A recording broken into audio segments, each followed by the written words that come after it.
Magkasanggang balitaktakan, Romel Roque at Rod Navarro Jr. Narito na ang tambalang gigimasa-masa sa napapanahong mga isyu. Samot-saring balita, tampok si Rod Navarro Jr. at Romel Roque sa magkasanggang balitaktakan sa Pinoy Rapido Teleradyo. At ngayon mga kaibigan ay sumasaimpatawid ang unang edisyon ng ating palatuntunang magkasanggang balitaktakan.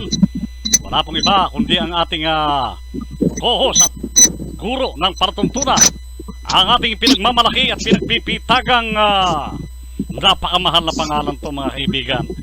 Wala pong iba mga kaibigan kundi ang anak ng pinakasikat na broadcaster sa radyo telebisyon ng araw, Rod Navarro. Bago ko po siya ibigay sa inyo mga kaibigan, nais ko pong magbigay ng introduction. Ang pangalan po niya ay hindi po mura. Mamahalin po ito at kumbaga sa bato ay hiyas, milyon po ang halaga ng pangalan nito, no? Kaya sa mga masyadong barat at kuripot sa kanyang talent fee, actually wala po kaming usapang talent fee sapagkat pareho po kami mahirap.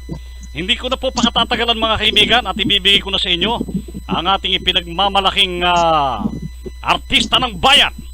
At talaga namang walang kupas, ano? Magmamana ito sa anyang tatay na batikang radio TV broadcaster, Rod Navarro Jr. Partner, mapagpalang araw, kumusta ka na? Magandang hapon po sa lahat ng nanonood at sumusubaybay sa programa ito. Ako po ay masaya na ako ay nandito bilang isang kasangga nyo sa balitaktakan ng usapan at paghahatid sa inyo mga magagandang issue at mga magagandang pananalita, most especially sa programa ng ating idol. Siyempre, sir, salamat po sa tiwala at suporta. Ako po ay masayang ipagpatuloy ang legacy ng aking ama pagdating sa paghahatid ng balita, nagbibigay sa iyo ng puwela at mga nakakatuwang programa. Pasensya na po kayo, ako ay medyo tight at ako po ay nasa sasakyan. Magandang tanghali po sa lahat at ako po ay umaasa na suportahan nyo at palaguin ang aming programa.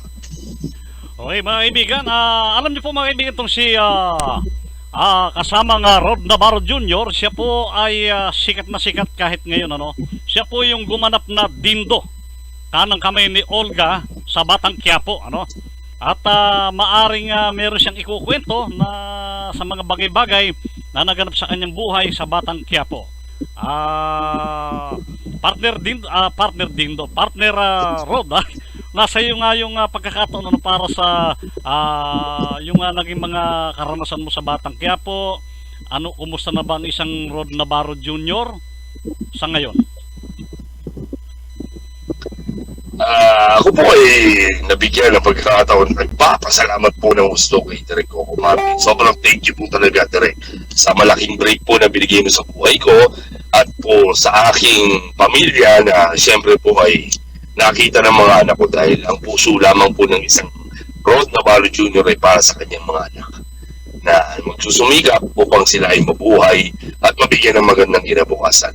Sobrang thank you po. Ulitin ko po, maraming salamat po sa break na nakuha ko at nagpapasalamat po ako sa lahat ng mga bumubuo ng produksyon. Ako po ay nagsimula doon bilang Dindo na kalang kamay po ng aking pong gustong pasalamatan ng gusto si Miss Irma Adlawan na sobrang napakabait at professional po. Wala po akong masabi dahil she guided me every step of the way.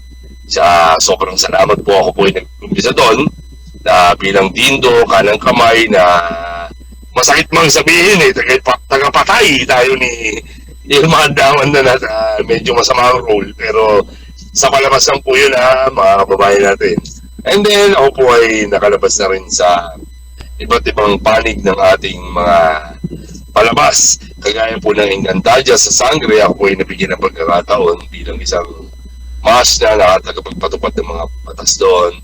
Ako po may bagong kanta na i-release po, nagawa po ni Mr. Rani Raimundo at dinirect po ni Director Dennis Padilla na isa sa inahangaan ko po na anak ng legendary din na si Tito Tencio Padilla na kaibigan din ng aking ama. Ngayon po ako po may ginawa na apat na short films kay Mr. Pops Florendo po at kay Direk Corix at kay Direk Shaitem. Sobrang salamat po sa tiwala nyo At wala po akong masabi sa kabutihan ng mga puso ninyo lahat. Nako, may tanong agad tayong tinanggap pa, partner Rod, ano? Ano raw ba yung inaasahan sa programang Magkasanggang Balitaktakan? Anong araw daw ba ito lagi mapapanood? Ilang beses sa isang linggo? Ano yung pakakaabangan na mga balita na magmumula sa isang Rod Navarro Jr.? Well, kilala nyo naman po ako. Masyadong palasak ang aking pagkatao pagdating sa mga social media. Ako po ay may isa lamang na laging binibitawang salita. Dahil ito ang natutunan ko mula na ako ay bata. Ang katapatan ng isang nilalang ay hindi sa salitang kanyang binibitawan, bagkus sa salitang kanyang pinaninindigan. Ako po ay matapang na mamamahayag gagaya ng tatay ko dahil naniniwala ako sa kanyang prinsipyo. Ang matapang na pamamahayag kailan may hindi napabayaran. At pangalawa pa, kung ako kamamatay ko ang pagsasabi ng totoo, nakahanda ako bawat minuto. Ako, parang napanood ko uli yung tatay mo, partner. Mga kaibigan, abangan nyo po si partner Rod Navarro. Siya po ay maari nang mag-iikot bilang reporter na rin po siya, no, ng Pinoy Rapido Teleradyo. Siya po sana ay inyong pagbigyan ng kanyang mga pagbisita sa inyo. Siya po sana inyong tangkilikin at ang ating palatuntunang Magkasanggang Balitaktakan. Anytime po yan ay magpo-program kapag po meron siyang kausap, in-interview. Kung kayo po ay kanyang papasyalan ay nawa po ay pagsikapan po nating pagsalusaluhan ang ating pong palatuntunan. Karo, dito ipahapyaw pa lang naman ang ating paunang programa. Alam ko na medyo biglaan itong ating programa. Siguro sa mga susunod nating palatuntunan ay nakagayak na yung iyong palatuntunan, yung script mo, yung mga babanatan ni Karo Navarro Jr. Kailangan ko po ba mag-Amerikano tsaka yung kurbatan ng 50 mil para matuwa ang ating mga listeners? Sa totoo lang po, salamat po sir. Sobrang nagpapasalamat po ako sa inyo at sa inyong programa dahil sa tiwala. Napakalaga po sa akin ang salitang tiwala. Dahil sa isang katulad ko na maliit na lumaban sa maling proseso, napakalaki po ng salitang tiwala at pag-asang ibinibigay ng mga agaya nyo. Kaya naman po ako ngayon, walang atubili. Kahit di pa ako naliligo, hindi, joke lang po. Ako po ay willing na mag-guest agad sa inyong programa kahit nga po ako'y may inaasikaso.